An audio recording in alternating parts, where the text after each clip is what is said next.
Okay, welcome to the deep dive. Today, we're tackling quite a stack of sources focused on President Trump's recent tariff threats.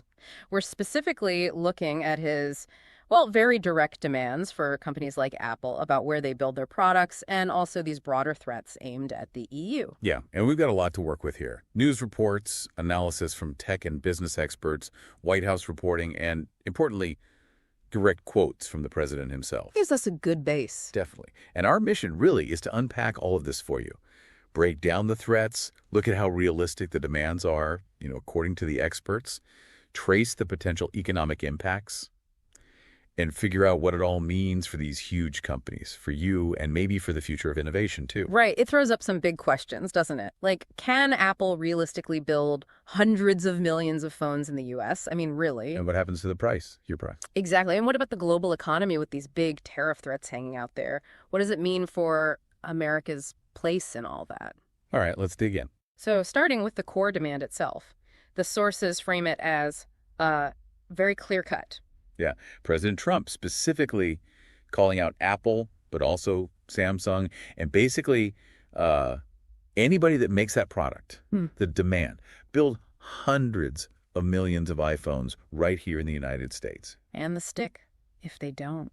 Well, the sources are clear. Tariffs of at least 25% on iPhones that are made overseas. He even mentioned a timeline, sort of. He did. Reports indicate he suggested tariffs would start on, I guess, at the end of June. Believed it could be done by then. Okay, end of June for phones. But it wasn't just phones, was it? No, not at all. Our sources also highlight this, significant recommendation for a 50% tariff on goods from the European Union, potentially even sooner, like June 1st. 50%, wow. And what was the reasoning given in the sources for all this? It seems to come back to this idea of fairness or perceived unfairness. The president quoted as saying it wouldn't be fair otherwise, claiming the EU was formed in order to hurt the United States, that they've treated us very badly. And now it's time to. Play the game the way I know how to play the game. That's the framing reported. And didn't Tim Cook meet with him just before this blew up? Yes, the sources mentioned that meeting at the White House. But the analysis seems to agree it clearly did not stave off these threats hitting the news cycle right after. Right. Which brings us to the big question the sources really grapple with. How realistic is this demand, moving massive iPhone production to the U.S.? Well, when you look at the industry experts and analysts quoted, the consensus is pretty stark. They use words like not possible, ludicrous. One source even called it fantasy island. Fantasy Island. That's pretty blunt language from analysts. What are the specific roadblocks they point to? Several huge ones. First, just the sheer scale. We're talking, 230 million iPhones a year? It's hard to even picture that number. Exactly. And the device itself is incredibly complex. Sources say a really complex device with 1,000 parts inside. Yeah. And crucially, it gets redesigned every year. New batteries, new cameras, new configurations. This constant change makes heavy automation really difficult. Right. So you can't just set up a line and forget it. Precisely. It stays complex. Yeah. And that means you need the whole ecosystem, the depth and breadth of supply chain right here. We're not just talking assembly. Experts mean hundreds of factories making all those specialized parts. Hundreds of factories just for the components. Yeah, it put it in perspective. Then there's the U.S. labor situation. Sources point to issues with the density of the population needed and the flexibility. They contrast it with places that have, 3-kilometer square towns that have 500,000 people inside, like you see around Foxconn. The U.S. is just not a competitor on that front, according to these reports. I remember reading, didn't Steve Jobs tell President Obama years ago the U.S. just didn't have the right kind of engineers for that scale? That's definitely mentioned in the sources, yeah. And analysis suggests Tim Cook has raised similar points more recently. Okay, so huge hurdles. What about cost and time if someone did try this? Did the sources give estimates? They did, and the numbers are, eye-watering. Estimates suggest a $1,000 iPhone could cost $3,500 if made entirely in the U.S. 3.5 times the price. Wow, someone called it nut butter. Yeah, nut butter and crazy. That was one reaction quoted. And the timeline. It wouldn't be quick, I assume. No. Experts say 5 to 10 years, realistically, to even get something substantial set up. One estimate was 4 to 5 years and $20 billion. Just to get started. Just to get like 10% of the supply chain here. Yeah. So years and billions for just a small piece. Okay. So given all that, what do the analysts think would actually happen if these tariffs went into effect? The consensus seems to be Apple would likely face a choice. Either absorb the tariff costs, which hurts their bottom line, or Pass it on. pass it on to the consumer. Yeah, but crucially, they agree it would not result in what Donald Trump actually wants, which is the iPhones being built here. It would just drive up costs for the American consumer. And, well, analysts think consumers wouldn't be too happy about that. Understatement of the year, probably. So the goal isn't met, but prices go up. Okay, let's look at Apple's side. Hasn't Tim Cook dealt with this kind of pressure before? He has, and the sources talk about his strategy back in 2017.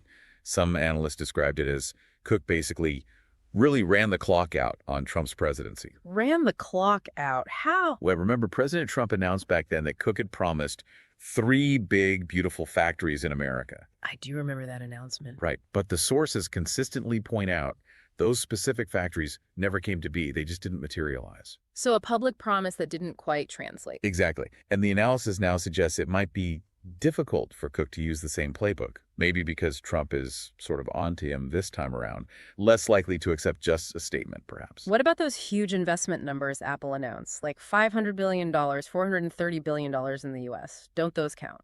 Well, the sources express quite a bit of skepticism about whether those big numbers relate directly to, bringing mass iPhone manufacturing back. The analysis suggests the numbers maybe doesn't really meet the eye in that specific context, that they don't really make any sense as proof of reshoring that kind of production. Why this skepticism? The argument is, if those huge sums were really about building hundreds of factories for iPhones here, you'd have seen much more concrete evidence over the last decade. And the sources say, really. And you really have seen none of it on that specific scale. So maybe those investments are R&D, data centers, other things, but not the iPhone factories. That seems to be the doubt raised. And it connects to a broader point sources make about these tech giants. They're described as massive global corporations. Almost like city-states, one source suggests, given their size and influence. As big as some countries, economically. City-states, that paints a picture. It does. And the key takeaway from this analysis is that these companies ultimately will do what's right for Apple or whoever they are. They act in their self-interest. They form alliances. They navigate politics. And the sources stress they will be here later than any single administration. The feeling is they can't get bullied on core decisions like where they manufacture or how they price things. A lot of independent power there. Okay, let's widen the lens again. What about the broader economic impact beyond just phone prices? The markets reacted, right? Oh, definitely.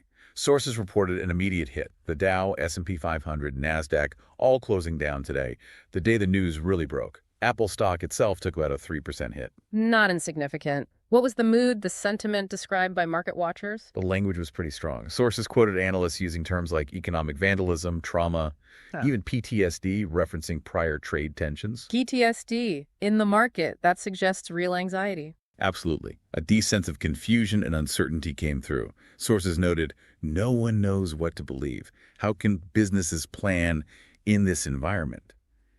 The feeling captured was, you don't know what's coming next, like being one tweet away from crisis.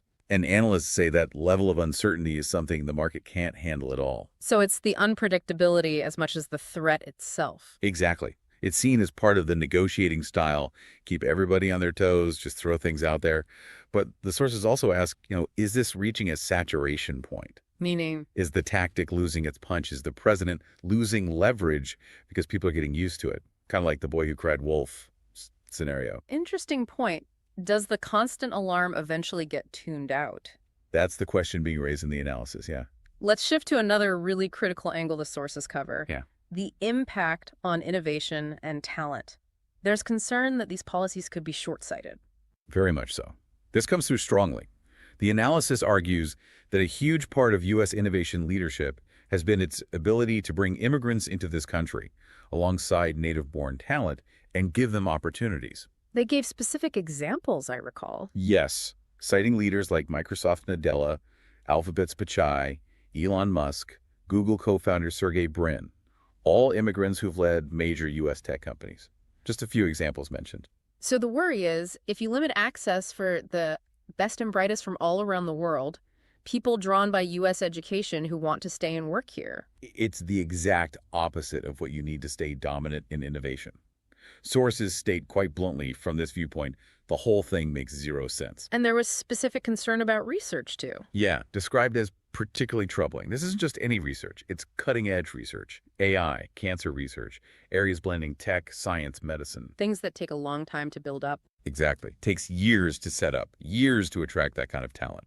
The fear expressed is that disrupting this now could have ripple effects, can last for decades. It makes talent feel insecure, potentially driving them elsewhere, and risking future job creation and U.S. leadership in these vital emerging industries. Sound like a serious potential long-term consequence highlighted there. That's certainly the warning presented in the source material. Okay, let's pull this together and connect it back to you, our listener. Why does all this talk about tariffs, supply chains, and global talent really matter day to day? Well, first, the obvious. Smartphones. The sources cite 155 million iPhones in American hands, 75% of Americans using smartphones over 2 hours daily, nearly a quarter over 6 hours. They're integral. They really are. And as we heard the analysts say, the most likely impact of these tariffs isn't made in USA phones, but higher prices passed directly onto you. Your next phone could cost significantly more. That's the direct consumer hit potential. And beyond the phone. Well, that market uncertainty, the PTSD we mentioned, that kind of instability can ripple through the whole economy, affecting investments, business confidence, maybe even the cost of other things. And finally, this stuff about supply chains and global talent. Well, it might sound abstract, but it directly shapes the tech you use every day. Its features, its price, how quickly it improves. And it also shapes what kinds of high-value jobs and industries will thrive here in the future. It's all quite connected. Definitely touches your life, even if indirectly sometimes. Absolutely. So, wrapping up this deep dive, the sources really paint a picture of a major clash, don't they? Yeah, a real tension. On one side, the political push, the demand from President Trump, bring this massive manufacturing home, make iPhones here. And on the other side, the sources lay out these stark realities of global manufacturing, Yeah. the incredible scale, the specialized supply chains built over decades, labor needs, cost factors, all these complex pieces. And the likely outcome, according to the bulk of the analysis we looked at. Not the reshoring, but potential pain for consumers through higher prices and significant uncertainty for businesses and markets. Plus, that lingering long-term concern raised about potentially harming the U.S. innovation engine by disrupting the flow of global talent and research. That's a really strong thread running through the material, that long-term risk. Which leaves us with a final thought, something for you to mull over based on everything we've unpacked from these sources today.